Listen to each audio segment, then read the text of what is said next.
జ్యోతిష శాస్త్రం ప్రకారం 2025వ సంవత్సరం ఫిబ్రవరి 6వ తేదీ గురువారం రోజు మేషరాశి వారు ఎటువంటి శుభ అశుభ ఫలితాలను పొందుతారో తెలుసుకోవాలంటే ఈ వీడియోని స్కిప్ చేయకుండా పూర్తిగా చూడండి.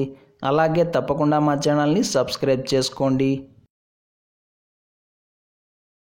ఈ ఫిబ్రవరి 6వ తేదీ గురువారం రోజు మేషరాశి వారు కొన్ని ముఖ్యమైన బాధ్యతలను తీర్చుకోవడానికి అప్పులు చేయాల్సి వస్తుంది.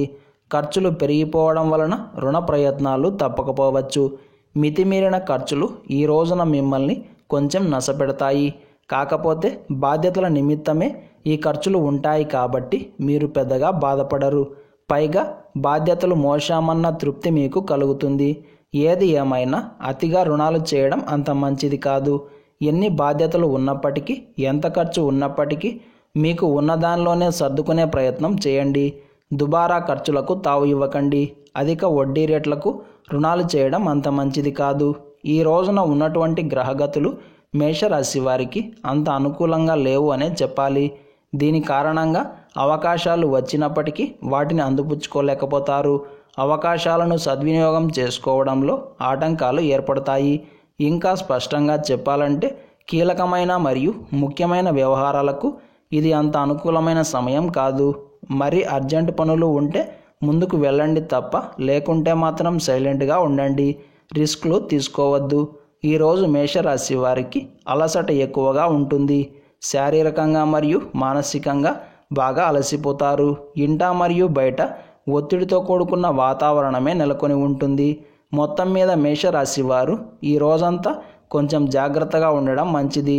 ఈ గురువారం రోజు మేషరాశి వారు నలుపు రంగు దుస్తులను ధరించకండి. అర్జునకృత దుర్గా స్తోత్రాన్ని పారాయణం చేయండి. ఈ గురువారం రోజున ఉన్నటువంటి తిథి నవమి. నక్షత్రం కృతికా నక్షత్రం. రాహుకాలం మధ్యాహ్నం 1:30 నుండి 3 గంటల వరకు. యమగండం ఉదయం 6 గంటల నుండి 7:30 వరకు. దుర్ముహూర్తం ఉదయం 10:37 నుండి 11:22 వరకు. తిరిగి మధ్యాహ్నం 3:09 నుండి 3:54 వరకు. శుభ సమయాలు మధ్యాహ్నం 2 గంటల నుండి 2:50 వరకు. ఈ రోజు యొక్క తిథి వార నక్షత్ర బలాలను అనుసరించి పెళ్లి చూపులకు, వివాహం, గృహ ప్రవేశాలు, విద్యా మరియు వ్యాపార కార్యక్రమాలకు, చర్చలకు ఇలా చాలా వాటికి కాలం అనుకూలంగా ఉంది.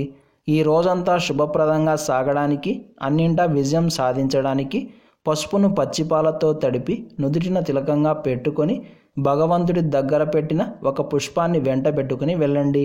ఇలా చేసి దినచర్యను ప్రారంభం చేస్తే అంతా శుభమే కలుగుతుంది. ఈరోజు మహానంద నవమి వచ్చింది కాబట్టి ఎవరైతే స్నానం, దానం, జపం, దేవతార్చన చేస్తారో వారికి అక్షయమైన పుణ్యం ప్రాప్తిస్తుంది. అందులోనూ ఈరోజు మనం చేసే అమ్మవారి యొక్క ఆరాధన అనంతమైన పుణ్యాన్ని కలుగజేస్తుంది. అలాగే ఈరోజు కృతికా నక్షత్రం వచ్చింది కాబట్టి వల్లి దేవసేన సమేత సుబ్రహ్మణ్య స్వామివారిని పూజించాలి. సుబ్రహ్మణ్య అష్టకాన్ని పారాయణం చేయాలి. ఇలా చేస్తే సంతానం వృద్ధులకి వస్తారు, వంశోద్ధారకులు జన్మిస్తారు. ఈరోజు సాయంత్రం సుబ్రహ్మణ్య కరావలంబ స్తోత్రం పఠిస్తే కుటుంబంలో సంతోషం, ప్రశాంతత, ఆరోగ్య ప్రాప్తి కలుగుతుంది. ఇలాంటి సమాచారం ప్రతిరోజు మీకు వీడియో రూపంలో అందాలంటే వెంటనే మా ఛానల్ని సబ్స్క్రైబ్ చేయండి.